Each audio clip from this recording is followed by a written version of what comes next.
the Death-Stalker, deceased. Real name, unknown. Occupation, professional criminal. Identity, secret. Legal status, American citizen with no criminal record. Former aliases, The Exterminator, Death's Head 2. Place of birth, unknown. Place of death, St. Stephen's Cemetery, New York City. Known survivors, none. Group affiliation, former leader of the Unholy Three. First appearance, as Exterminator, Daredevil number 39.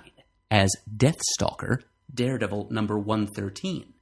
Final appearance, Daredevil number 158.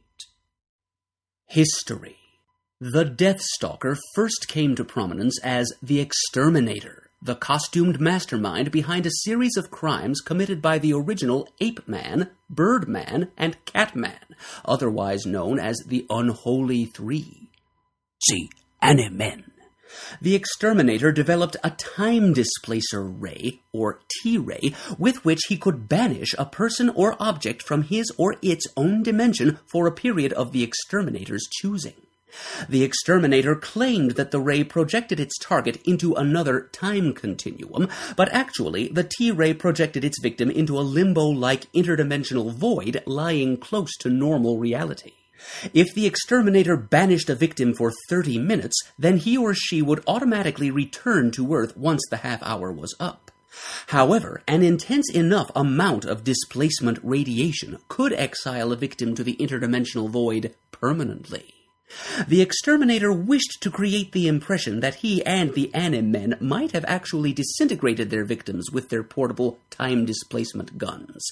Hence, he chose the nom de crime Exterminator. During a clash with Daredevil, Ape-Man succeeded in exiling Daredevil to the void with his displacement gun. Daredevil was able to use his powers and skills to escape through a dimension warp and tracked the Exterminator and the Unholy Three to their lair. After defeating the four, Daredevil intentionally triggered the explosion of the Exterminator's main displacement machine. At that time, Daredevil had temporarily tired of his superhero career and was hoping to end it by feigning his own demise. What Daredevil did not realize was that the explosion caused the nearby Exterminator to be irradiated with an extraordinary amount of the dimensional displacement radiation. The result was that the Exterminator found himself in an interdimensional realm so close to Earth that he could see into it without being detected from Earth. He also learned that he could rematerialize on Earth simply by willing himself to do so, and then mentally willing himself back into the interdimensional realm. However, he found it impossible to remain on Earth for more than several hours at a time because the T radiation in his body inevitably drew him back into the interdimensional realm.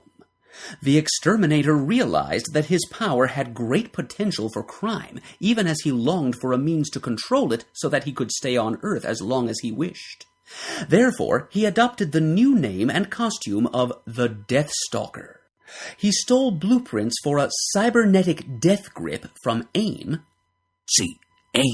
and used them to create mechanisms in his gloves to give him a touch of death.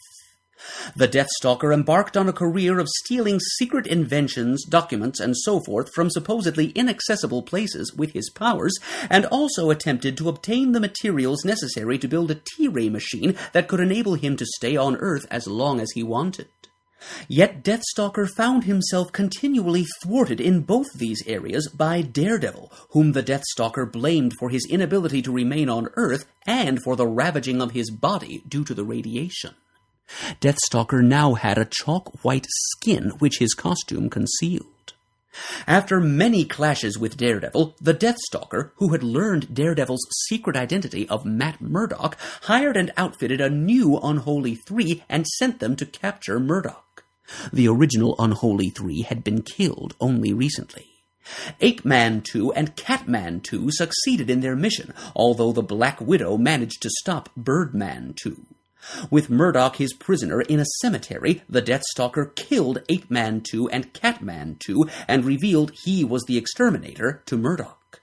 The Death-Stalker demanded that Murdock change costume and become Daredevil for one final battle. The Death-Stalker's rage mounted as the battle went on, and Daredevil kept getting the best of him, and finally Death-Stalker, who had shifted into the interdimensional void but was still visible on Earth, leapt at Daredevil in irrational rage. Death-Stalker had to fully materialize on Earth in order to use his death grip, but, in fury, he materialized too soon in the course of his leap and solidified while passing in part through a tombstone. The result was that the Death-Stalker was immediately killed. Height, 6 feet. Weight, 185 pounds. Eyes, blue. Hair, white. Skin, chalk white. Powers. The Death-Stalker ordinarily existed in an interdimensional realm lying so close to Earth's dimension that he could watch and listen to events on Earth without himself being observed in his realm by people in the Earth dimension. By willing himself to do so, the Death-Stalker could cause himself to shift into the Earth dimension to varying degrees. Hence, he could become visible and intangible in the Earth dimension, or become both visible and tangible, as he desired. By willing himself to do so, while on Earth, he could instantaneously shift from tangibility to intangibility, or disappear from the Earth dimension altogether. Apparently, he could also cover distances more quickly in his interdimensional realm than he could do on Earth. Hence, he could disappear on Earth from one location and reappear at another Earth location very rapidly by Earth standards.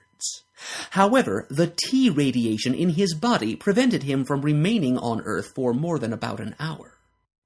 Weapons.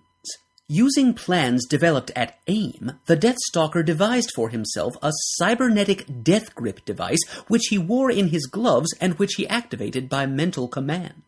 When activated, the device emitted microwaves which instantaneously caused whomever the Death-Stalker gripped to die. The Death-Stalker had to fully materialize within the Earth dimension for the death grip to be effective.